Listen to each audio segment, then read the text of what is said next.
Continuamos con esta entrevista con Fausto Liz, quien es secretario de Cooperación Internacional y Asuntos Migratorios del Partido Revolucionario Moderno. Fausto Liz es diputado al Parlacén, pero además es uno de los dominicanos que más sabe de política exterior desde hace muchísimos días. Bueno, Gracias. Venezuela, resurgió el chavismo, madurismo ahora con esta situación de las elecciones a gobernadores. ¿Y qué ha pasado? ¿Qué pasó con la MUD? ¿Qué es lo que ha sucedido en Venezuela? Mira, Héctor, voy a usar una figura del recuerdo histórico. En 1968, los estudiantes franceses, tú leíste eso porque tú eras muy chico, Sí, creo que estaban haciendo por ahí, pero por lo ahí, leíste. estaba cerca por ahí. En 1968 se produjo un fenómeno histórico político que se llama el Mayo francés.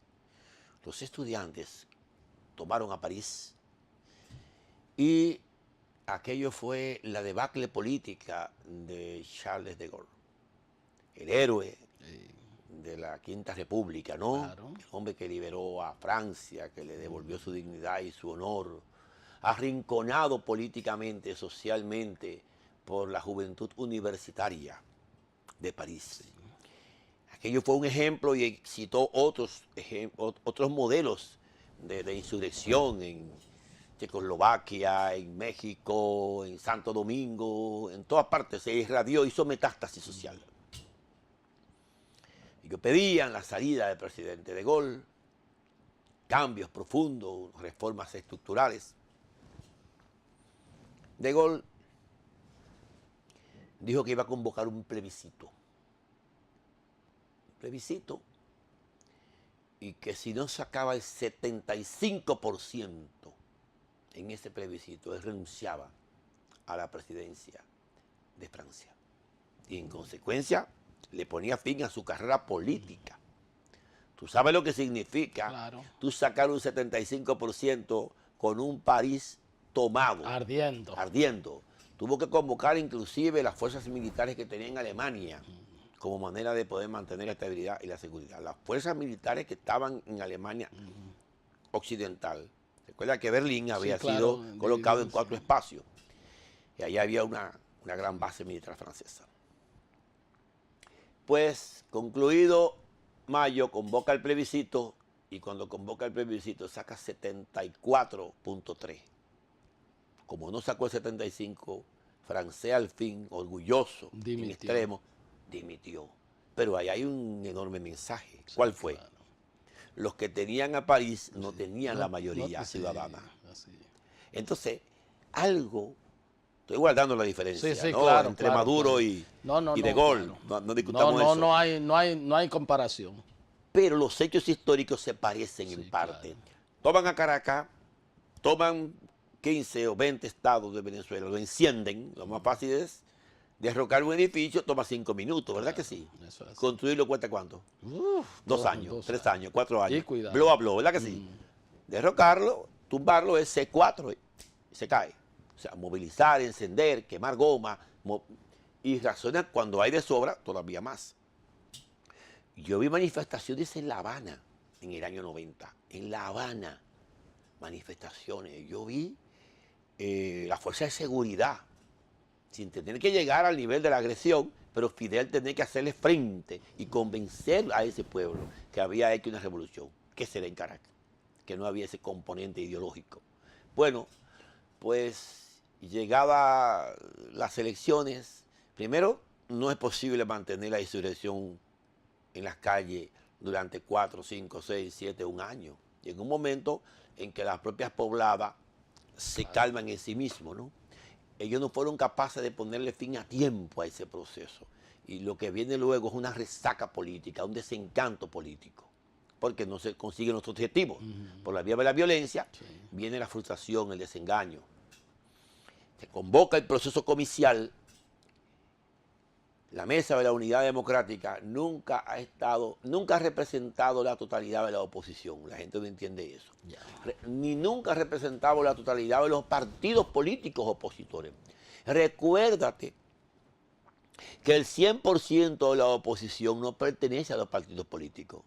A los partidos pertenece a un 30 o un 40%. El otro 60% es un sector silente que vota a favor de la oposición o en contra de la oposición. En este caso estaba a favor de la oposición en el momento en que se estaba combatiendo en las calles, en el momento en que la lucha fracasa en las calles. Ese sector cae en una introspección, en un análisis, en una necesidad de mantener el país como tal. El espíritu de cuerpo de Venezuela había que mantenerlo. Se fracciona la oposición. El Partido de Acción Democrática prácticamente decide participar en las elecciones regionales. Decide participar. Liderado por Ramos Alú. Sí, por el caudillo, como se le dice. Deciden participar, se llevan 5 gobernaciones. Era un partido muy disminuido en los últimos años políticos. Ha sido el gran triunfador. Pero escúchame, muy disminuido a partir de la victoria de Chávez. Fue la meta de Chávez liquidarlo y destruirlo y desaparecerlo. ¿Tú viste lo que pasó con Andrés Pérez? Que no pudieron ni siquiera enterrarlo allá. Que fue un exceso del coronel Chávez, un hombre a quien yo admiro y respeto históricamente. Pero era bueno, pero era por temor a un líder así. Sí, pero exactamente. Sí, era por temor a ese resurgimiento en el fondo. Eso era. Siempre le temió a Chávez, a Carlos Andrés, parece mentira. Sí, claro. De quien nunca escuché una palabra denigrante de la boca de Fidel. Siempre lo respetó. Sí, claro. Porque la victoria de Nicaragua es una hechura de Carlos Andrés, de Fidel y de Torrijos. Sí. Esa victoria. Entonces, ¿qué resulta? La MUD se fracciona, una parte decide votar, una parte decide no votar.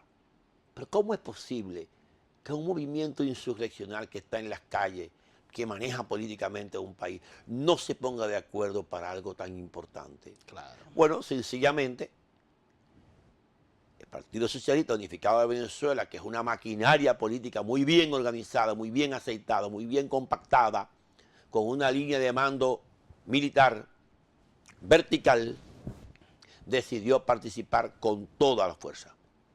No se puede decir que allí hubo un fraude electoral. Eso es imposible.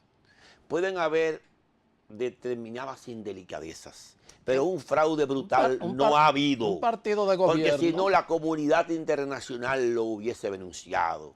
Y la comunidad internacional recibió los líderes de la MUD en París, en Inglaterra, claro, en Madrid, en Washington, en todas las capitales. Por primera vez yo veo a las capitales europeas, a las casas reales, sí, y a los palacios europeos recibiendo líderes opositores. Eso no se hace nunca por protocolo. Eso es así. Nunca. Eso es así. Nunca tuviste a la oposición europea recibiendo al Partido Revolucionario Dominicano en los 12 años de Balaguer.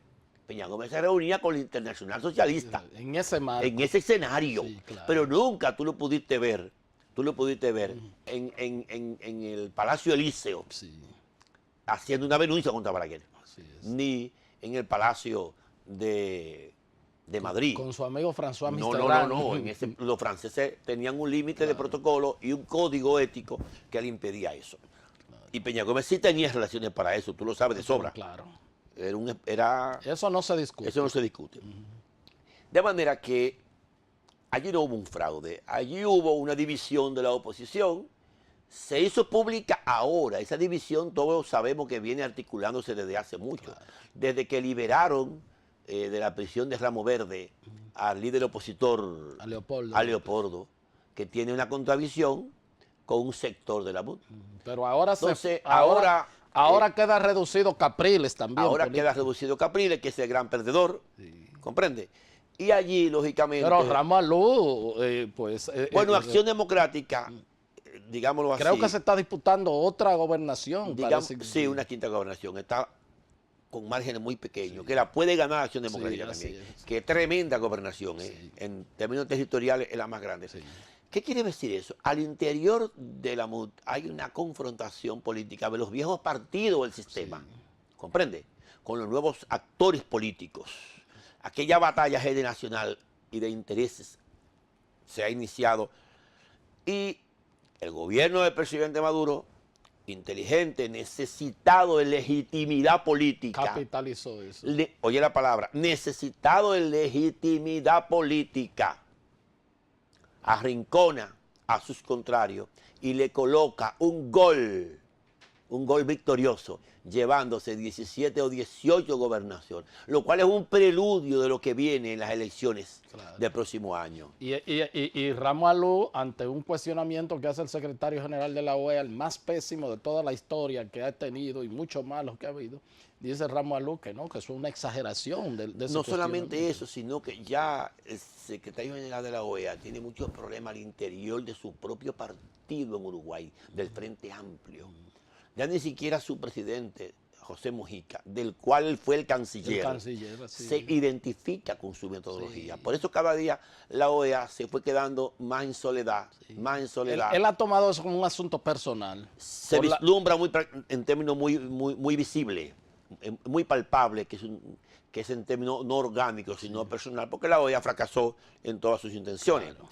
Y desgraciadamente descalificó el órgano como tal. Claro.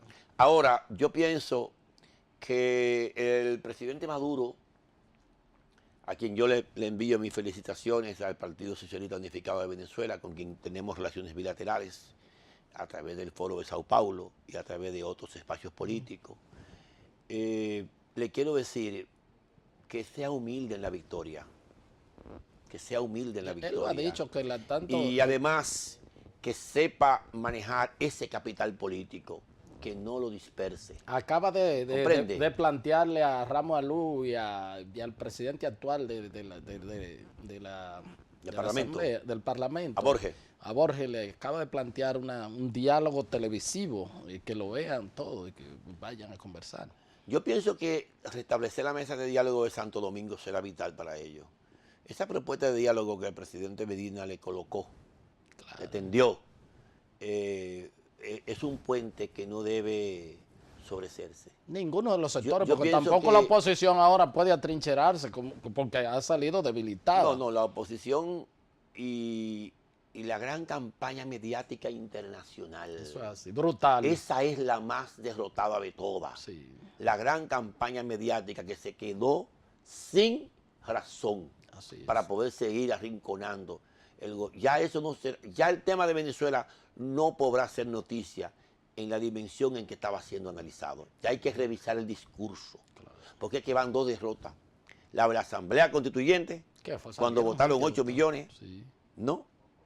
Y ahora una victoria regional de un 70%. Esto es mucho. Sí.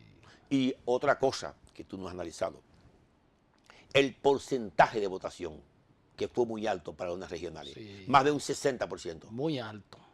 Observa tú que para ponerle fin a la guerra en Colombia, una guerra de 50 años, que provocó 250.000 muertos, que se lleva 20.000 millones de dólares anualmente en el costo de la guerra, observa tú que votó el 38%. Sí, claro. Para ponerle fin a un conflicto de esa dimensión, Héctor. Sin embargo, óyeme bien, para unas elecciones regionales en un país calcinado por la violencia, con una democracia súper cuestionada y con un sistema político arrinconado económicamente, con un bloqueo brutal, con unos precios de petróleo en el suelo, logra que un 62% vaya a las urnas. Eso es una victoria también política del partido gobernante. Y el ánimo que tiene el país de resolver, y el entusiasmo, resolver sus diferendos por la vía del voto. Por la vía pacífica, por la vía del diálogo, y además creyendo en sus instituciones. Eso es así. No le pone fin a las instituciones la confrontación en las calles, que es lo que más se debilita. De manera que hay que reconocer que después de muchos intentos cerrados, el presidente Maduro colocó un gol vital. Te agradezco. La próxima cita es hablar de Colombia, de cómo marcha ese proceso y sobre todo hay elecciones el año que viene. Vamos a ver. Mayo del próximo año. Mayo del próximo año. Pero ya en noviembre los partidos allá tienen un calendario para escoger sus candidatos presidenciales. Sí. Lo tienen que escoger antes de enero todos. Claro, entonces vamos a hablar de eso, las potencialidades, quiénes van a ser, a ver los, si hay... Los tres bloques, si hay, la izquierda, porque en Colombia, para que tú sepas, hay ultraderecha, derecha y ultraizquierda. Se dan todas las estaciones políticas. Así mismo, vamos a hablar cuáles son las posibilidades de los liberales, a ver si pueden retornar al poder. Aunque el presidente Santos es un poco ecléctico en eso, es del centro. No, pero en Colombia se va lo siguiente. Los liberales, el centro y la izquierda son un solo bloque contra la ultraderecha del presidente Uribe. Oye, ¿cómo es la cosa, eh? Sí. En primera vuelta van todos sueltos. Nadie saca más de un 20, un 25.